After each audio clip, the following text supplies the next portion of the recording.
How's everyone doing? Yeah. So, being a Covey, you see what it says here? Outsmarting the 7 modern day traps. Okay? When you're a Covey, you have to have 7, right? It's very, very important. I mean, do you think anybody would have read the 6 Habits of Highly Effective People? No one would have read it, right? We call it the 7 Habits of Highly Effective People. People would be interested in reading it. How many here play chess? Okay? Tell me what the objective is in chess. You want to win, yeah? What's that? Outsmart. Yes, tell me more about that. What do you do to outsmart your opponent? Anticipate, show a weakness that you have anticipated and you show strength instead. Absolutely.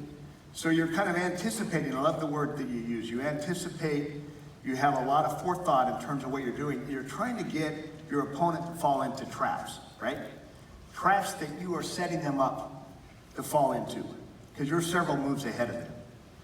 And my business partner and I, Stefan, were thinking about this and thought, wow, this is a really great analogy for life, is traps. And the traps that we fall into. You know, you see it in chess, but also you see it in life. So we decided to write a book. It's called Trap Tales, and it's outsmarting the 7 hidden obstacles to success. Okay? So we're talking about the hidden obstacles, the traps that often exist. And when we started, we actually came up with like 30 traps. And you can imagine, there's a lot of different traps that we can fall into. And we decided we needed to kind of narrow that down to the magical number of 7. So we narrowed it down to the 7. And so I want to talk to you a little bit about this today. First, I want to share this little model. How many have seen this before? This is called Force Field Analysis by Kurt Lewin, right? And when you think about it, it's really applicable to our life. So we all have the current state where we are at now, right? We have the desired state of where we want to be. And then we have driving forces that are taking us there, and we also have restraining forces that are holding us back. So let's take a very practical example. How many set New Year's resolutions? Okay? How many set New Year's resolutions to go to the gym? Kind of like what Marshall was talking about, right? Get in shape. And so what do we do in January when we set that New Year's resolution? This year is going to be the year that I'm finally going to get in shape, right? Finally going to go to the gym. So you go and you sign up at the health club, right? And what do they make you do? They make you sign up for an annual, yes, the whole annual, right? And what do they know? What do they know that you don't know? They know that you're going to be there the first few times in January, then you're not going to show up again, right? That's why they sign you up for the annual pass. And that's what happens to us. So we have the current state of where we're at now. We have our, our incentives, our initiatives, our driving forces, the things that we want to do to be able to take us there. And what are the restraining forces? Why do we do this? Why do we set a goal for what we want to achieve and then get off track? We get derailed. What happens to us? Life. Yeah. Give me some more adjectives. What happens in life? Yeah, you get distracted. There's more things that you actually do, and there's not that motivation to actually go to the gym. And there are always excuses that because I'm cold and the weather is shit, so it's Yeah. I have a friend that says, anytime I feel like working out, I lay down until the feeling goes away. That's what we do, and it's so hard because there's so many restraining forces. One of the biggest ones is eating. Anybody here like eating? Yeah, we don't like eating. And a lot of times, the things that we need to do to be able to get to the next level, we're not willing to do because of the restraining forces, okay? So I want to suggest today the restraining forces are really the traps that get in the way of our life. You have companies and you have businesses that have the current state of where they're going. They have maybe a goal or a vision where they want to head. And what does a company typically do? They set up initiatives, right? They have initiatives and they have their plans. And if you were a new employee of their company, here's what would happen. They would welcome you to new employee orientation, and they would tell you about all the company and all the things that the company is doing, okay? Then you would have a break. And somebody who had been at the company for 3 or 4 years, what would they do? You're on break now. You've just been fed the company propaganda about the initiatives, and the person who had been there, what do they say? Yes. David, come over here. Let me tell you how it really works, And what do they always do? They talk very quietly, right? They don't want the company person who's leading the employee orientation to hear that. And they tell you about, how things are really around here, right? What they're describing is they're really describing the restraining forces, okay? And in Kurt Lewin's analysis, he said the restraining forces are emotional and they're more hidden, you don't really see them. Whereas the driving forces are very apparent, okay? I want you to think about this as an analogy that if you were driving a car and the driving forces are really your foot on the accelerator, right? And the restraining forces is when your foot's on the brake. And what happens is that we have so many of the focus in the company is all about putting your foot on the accelerator. More initiatives, put your foot harder on the accelerator. And that's not the answer. I want to suggest to you, the first key insight here, that is not the answer. The answer to be able to have breakthroughs is not to put your foot harder on the accelerator. It's to take your foot off the brake, okay? It's to take your foot off the brake and remove those restraining forces. So I want to talk about that as we look at this. So if you're a Covey, you have to make up some names too, right? So this is we're going to talk about trapologists. The trapologist is a person who detects and avoids workplace traps and helps others do the same, okay? So you want to be able to be a trapologist so that you can learn through the vicarious experience of others, okay? How many here oftentimes feel like you have to learn it through your own experience first? Yeah, a lot of us are like that. But what we need to do is we need to be able to project ourselves forward and say, wow, okay, so I've learned from my own experience, but how do I avoid learning from my own experience? How do I learn vicariously through the experience of other people? And that's really what you want to do, is you want to have that vicarious learning that happens. And that's what a trapologist does. So Albert Einstein had this great quote, which I love, which he said that the problems that we face, significant problems that we face, cannot be solved at the same level of thinking we were at when we created them. Okay? So what do you think when Albert Einstein said this? Why is the same level of thinking not going to be able to solve our current problems? What's your thoughts? Say that again?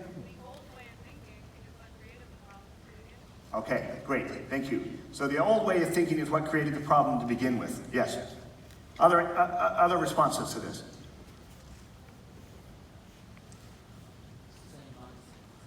It's the same mindset, yeah.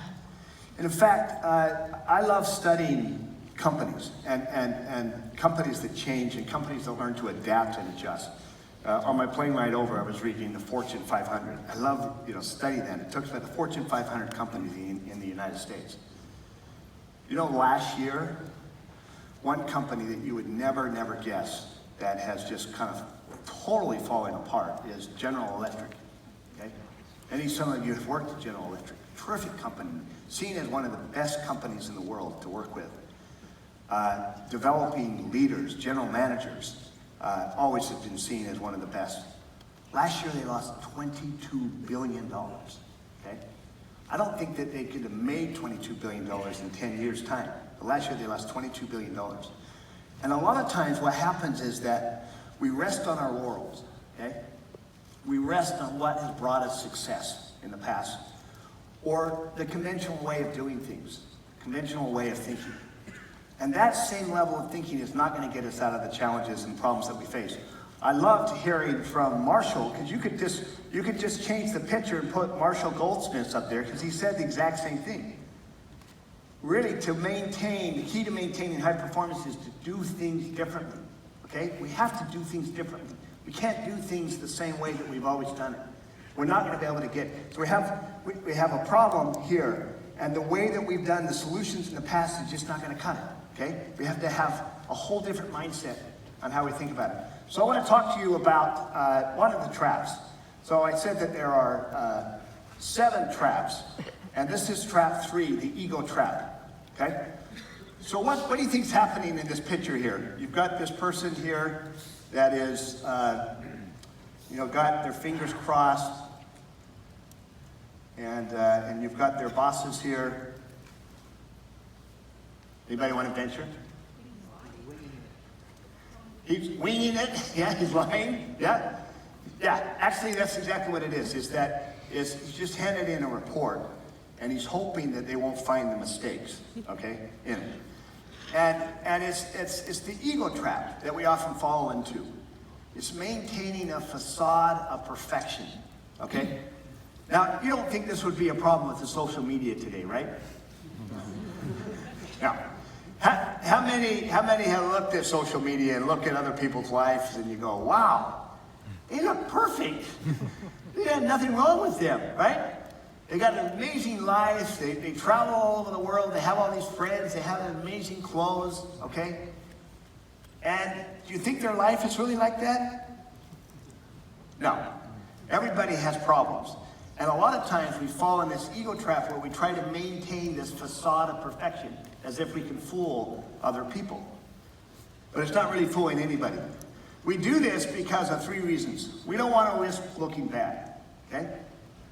It's not even looking bad, it's even risk looking bad. We don't want to step outside of our comfort zone. All of us are much more comfortable staying where we're at, where we've been, our same circle of friends, okay? Same ideas that that we're comfortable with. We don't want to step outside of our comfort zone. It's very risky. And lastly, we fear judgment and rejection. Okay? In my country, what do you think the 3rd leading cause of death is? Well, let's do the first 2. The first is heart disease. The second is cancer. What do you think the 3rd leading cause of death? Stress. Not suicide, no. Stress. Mistakes that are made at the hospital. Hospital mistakes. Mistakes made by the healthcare professionals. Either by administering the wrong diagnosis, okay, the wrong drug. It's the 3rd leading cause of death in the United States. Now, why do you think that hasn't been corrected? The ego of the doctors is exactly right. And again, I'm nothing against the medical profession. I have friends and I have some of my family that are in the medical profession. But there is not this willingness to question the doctor, okay? And when bad things happen, they call it a one-off, okay? Or they call it a, just something that had happened. It's not going to happen again. And so there's not learning, there's not synergy to figure out what's happening, okay? Marshall talked about how he's flown 11 million miles. I've flown 4, so I'm not quite in his same level. But what happens when you fly in an airplane? How safe is it? Incredibly safe, okay? It's incredibly safe. And the reason for that is that they have a whole system around that safety.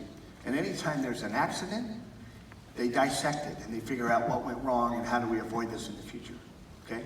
So we have that in the aviation industry, but we don't have that in the medical industry. And as a result of not having that, as a result of the ego that takes place on the part of the doctors, we have this huge problem in the United States. The 3rd leading cause of death is mistakes, because there's not willingness to accept those mistakes and fixing those like they do in the aviation industry. So the conventional approach is to limit yourself to activities within your comfort zone where success is virtually guaranteed. So the conventional approach is just to stay where you're at, where you're comfortable, and not branch out, not try anything different. The epiphany breakthrough is to try, fail, learn, repeat. And by the way, I think it's kind of apt you've seen a light bulb here. Who created the light bulb? Edison. Edison.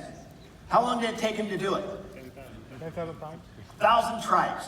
What? Or is it 10,000? Yeah. Okay, 10,000 tries. And every time that he failed, people would say, "What? Why are you doing this? Why do you keep trying?" He says, "Every failure that I have brings me one step closer to success." Okay? And so this try, fail, learn, repeat should be the mantra that we have within ourselves and within our organization. Something happens to us, it's like age 11 or 12. Up to that point, we can always kind of try, do different things. A toddler, when they're walking, we don't berate them for falling down, right? For failing. We tell them to try again and try again and try again until they get better at it. But something happens to us when we look at the social mirror, and it's like age 11 or 12, and we no longer do this.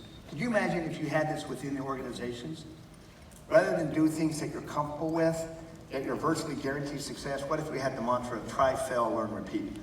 I want to show you a little video about this.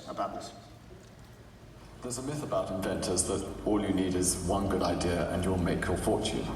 But the fact of the matter is, you don't have ideas like that. You start with a problem that you're having to solve, and you start building prototypes, hundreds of them, perhaps even thousands of them. And very often, the original idea or the original problem doesn't look anything like the final solution. So the important thing is this journey from prototype to prototype. And during that process, of course, you get hundreds or thousands of failures. And the failure is the starting point, because when something fails, you understand why it fails, and then you start to think of ideas as to ways you can overcome that failure. I mean, the cyclones for my vacuum cleaner took over 5,000 prototypes. That's 5,000 failures before I'd cracked it. So the moral of the tale is keep on failing. It works. Can you imagine if you had that in your company? Okay, everybody, we want you to experiment. We want you to try, fail, learn, and repeat. It's certainly not the culture that we have now then. I want to finish off with this final quote by my father. And he talked about how we should live life in crescendo, okay? And that your greatest work is always ahead of you. So that's the way to stay cutting edge. That's the way to stay in a competitive advantage state, is to always think about your greatest work being ahead of you, not in your past, not behind you. Because if you think about your past and what's behind you, then you're going to rest on your laurels, and then you risk being stagnant and not dynamic. Thank you very much.